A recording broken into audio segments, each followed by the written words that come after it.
People talking about the Lexus IS in its current form has been around for 11 years as if it's a bad thing. To me, that is great. I mean, just look at this interior. Compare this interior of the new 2026 Lexus IS, which actually gets another refresh, which I am very, very happy about. I think it's the best looking Lexus in their lineup right now. Maybe the LC, if they haven't discontinued that yet, is also a very good looking vehicle. It's not as good as the current one. This refresh does not look as good as the old or the current IS. And we're also losing the V8, the IS 500, which was an absolutely fantastic sports sedan. Definitely one of the best out there. That is lost. We only have the IS 350 left. I'm going to show you the changes here for this refresh and why I think it's a great idea to keep the IS alive as it is. The interior is absolutely perfect. The next IS is not going to be this great of an interior for sure. You just have to look at the ES and see what they did there. So we're going to have a look at the front here, the side, the rear, of course the interior, which looks great still. Great looking interior. And last but not least, this is what the IS is going to look like moving forward with this design language that we have for the ES down here, which is obviously not as good looking as the current one. Before we jump in Photoshop here though, we gotta have a look at the spec and tech from Car and Driver. I'm gonna link this down below. 2026 Lexus IS cheats death with another refresh. After much conjecture about the Lexus IS's fate, we now know that it'll stick around a bit longer thanks to another facelift. Great! I have no complaints about that at all. Even though, as I said, the front end, I do prefer the previous front end over this one. I'm going to let you know in a minute. The third time that the sports car sedan has been facelifted in its current generation. New front fascia with a gaping maw, a restyled interior, and a few steering and suspension improvements as well. So it's not just aesthetics. They also worked a little bit under the sheet metal to make this more of an engaging drive, is what they say. So it's whittled down to a single model, the IS 350, deleting the IS 500. The 2026 IS 350 is available in F Sport and F Sport design trims. Still features the 311 horsepower 3.5 liter V6. That is not bad. That is still a great powertrain. You can also get it in all-wheel drive, rear-wheel drive if you want to. The current generation of the Enduring Sport Sporty 4-door has now been around for 11 years and received 2 facelifts since 2014. And to me, it's always been a very, very cool looking origami looking design for the Lexus IS. Still looks like last year's model in side profile view, but it wears a new face with a reshaped grille that extends up to the leading edge of its hood. The grille got even bigger. I don't think it looks too bad though, to be honest. The F Sports trim features a new rear spoiler and red brake calipers. The F Sport design model wears fresh 19-inch aluminum wheels that look fantastic. Again, gonna have a look at that inside view in a minute. Inside, you have a larger 12.3-inch digital gauge cluster now sits ahead of the driver, and the puny 8-inch standard infotainment screen in the 2025 model year has now been replaced by another 12.3-inch unit. Personally, I have no complaints about an 8-inch screen.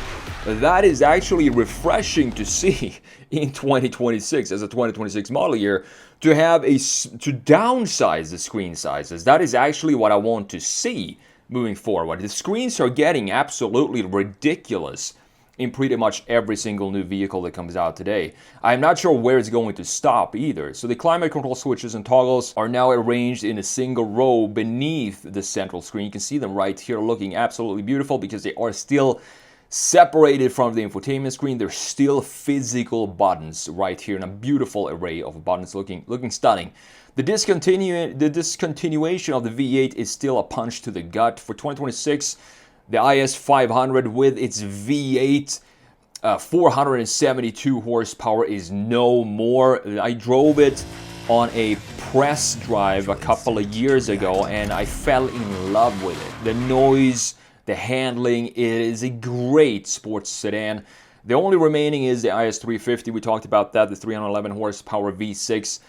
You can either get it with an 8-speed transmission in rear-wheel drive models or 6-speed automatic in all-wheel drive, guys. I'm not entirely sure which one I would go for. Right now, I live in Colorado, so if I still lived here for a foreseeable future, I'll probably go with the all-wheel drive to have the winter capabilities. 6-speed automatic is fine. If I lived back in Florida, probably go with the 8-speed rear-wheel drive for the IS350. You receive electric power steering and suspension revisions that are meant to improve steering feel and overall responsiveness. Showroom floor by early next year. Is scheduled to come over here pretty soon. And again, this is still in 2026, even though this has been around for this long, 11 years. This to me is still a very hot contender if I were in the market for a sporty, great looking, dynamic design for a sedan. 100%. Specifically now that the IS500 is no more, I would probably look for used IS500s. They're very rare. It's pretty hard to find them. But once you get a hold of this, I actually think the value is going to go up for the IS500 moving forward. I'm not sure, obviously. But looking at the changes here, you can see we have a brand new grille for the new IS350 down there. And the thing I think looks better on the old one is that we have this line right here, creating this piece of bodywork that sticks out a little bit longer, and we don't have a connection with the headlight unit right here that connects to the grille. We have body paint in between the grille and the headlight unit. What Lexus did here, you see this cut line right here going right where the hood opens, and this cut line right here. So this piece that I'm outlining right now, this is the only thing that they refreshed visually. They took this bumper design, this panel, this piece, restyled it. The headlights are exactly the same.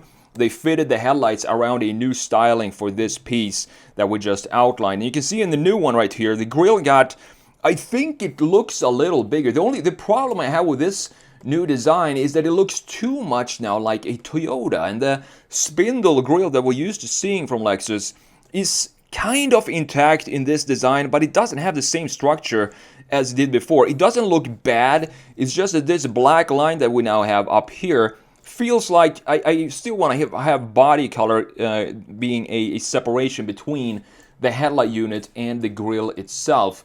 This lower section looks to be almost identical to what we had in the 2025 model year. We have some new base design for this. You can see that this chamfer here does not exist on the 2025 model year. That is a new feature in the front end. But to me, the old one still looks better. It still looks way more Lexus and has more of a personality. It has more of an expression in the face than the new 2026 model year, even though, again, this is not a bad-looking design whatsoever. Looking at the side view here, the wheel design for both of these, the IS500 up top and the new IS350 down low, beautiful looking wheels. These are not black. These are exactly what I want to see. More gunmetal design for the new wheels, even though these silver wheels always were some of my favorite wheels from Lexus. Just looks great.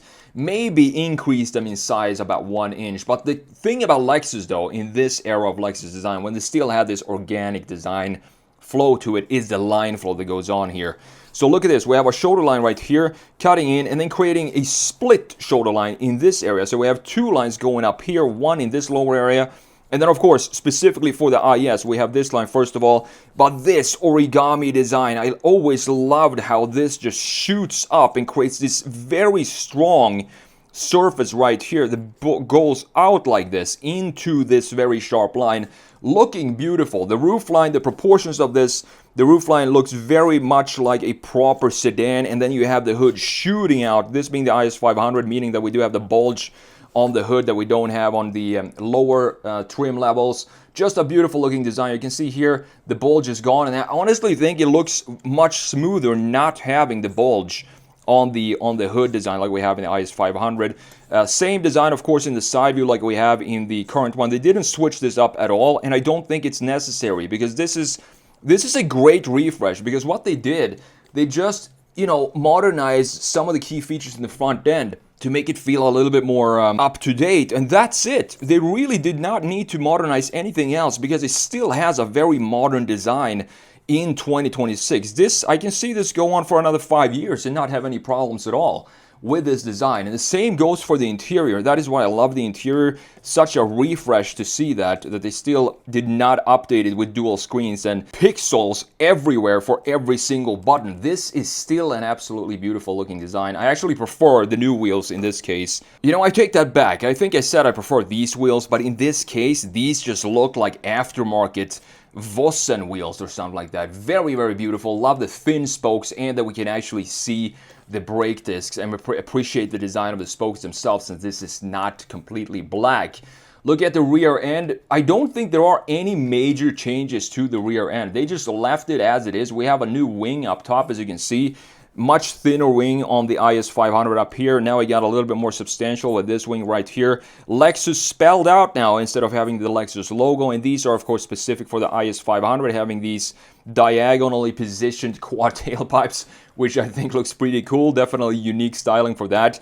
And I've always thought that this rear end has some Chris Bangle inspiration to it. It's almost a Bangle, but BMW 7 Series E65 style for the rear end. And I also think that the diffuser looks great. It sticks up just the right amount. We have a clearly defined bumper here. Same goes for the new one, of course. They didn't change this up much, if at all, in this area. In this case, for the IS350, we don't have the quad exhaust pipes, which is totally fine. We have dual exhaust pipes here with a pretty cool looking diffuser in the lower section and a light bar connecting it. This light bar is okay to have. Lexus has had that for a very long time.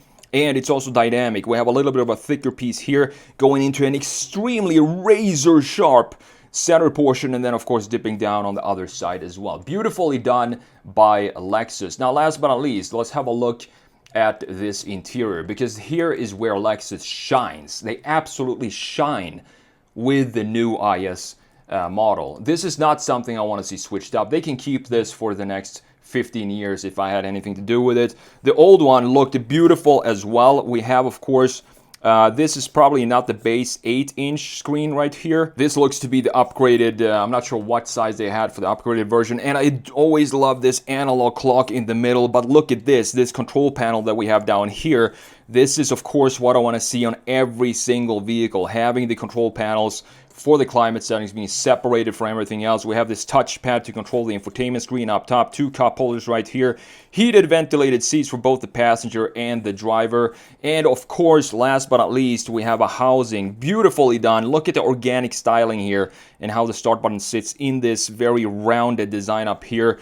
Analog clusters that now I do believe is completely digital, which is fine. I do prefer the analog one because these had some interesting 3D details to it that looked beautiful to me.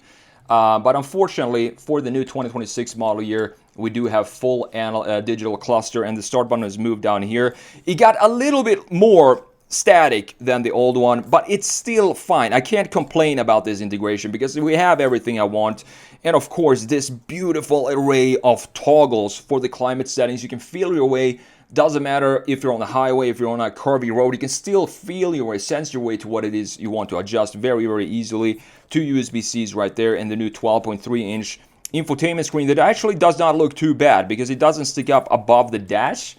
That is all I want to see for big dashes like this. It doesn't look too bad at all. Let's move this image closer to the middle right there. So overall, this refresh is great. And the thing about this is we should appreciate this design while it's still around, because the next generation is 100% going to take a lot of inspiration from this, the ES, which I've made a video on this before here on the channel. I made a redesign on the channel of the ES, what I think it should have looked like. Of course, this being an EV and an internal combustion engine, meaning that it needs to sit a lot higher than regular sedans, meaning that it looks almost like a Toyota Crown, you know, those sedans, lifted sedans. This has a much more athletic design to it, and we will see how long this refresh is going to stick around, because the next generation is definitely not going to be as beautiful looking as the one we have right here. So for me, I've read some comments that people are angry at Lexus for not completely refreshing the IS. I guess I understand why. It's been around for a long time, but when something works this well, when something really isn't that broken, I think we can keep them alive for a little bit longer, and that is exactly what Lexus did here, and I applaud them for it.